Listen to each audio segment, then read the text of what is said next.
This is video number 6, the metric unit system. In the lab, throughout science, we use the metric unit system to represent our data. So typically we're going to use kilo, centi, milli, these types of prefixes to represent this data. Everybody's familiar with the metric system, having meters, liters, and those kind of things for representing our data that we're going to use. Our prefixes are really the key to understanding the metric system. We have to have some awareness of what prefixes are important. We're not going to memorize lots and lots of prefixes. There are really going to be 4 prefixes that we're going to use primarily throughout chemistry. The first one is kilo. Everybody's familiar with kilogram, kiloliter, any of that, kilometer.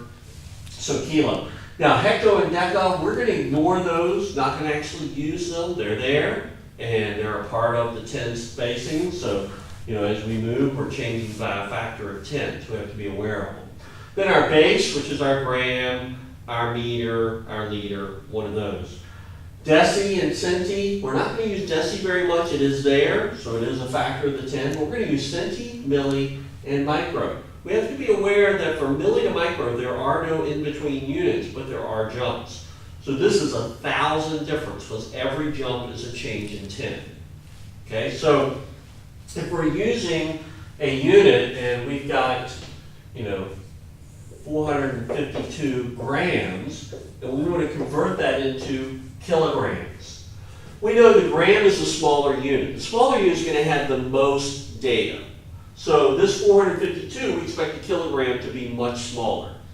Now, the way we're going to do this, we're going to say, okay, 452 grams, kilo to me means 1,000, because it's 1,000, it contains 1,000 more than the base. So 452 grams, my grams on the bottom, my kilograms on top. The 1,000 goes with the smaller unit, meaning 1,000 grams fits in a kilogram. So 1,000 grams fits in 1 kilogram. So I have 0.452 kilograms. Now let's say we have another one. We have 0.294 kiloliters. And I want to change that to liters.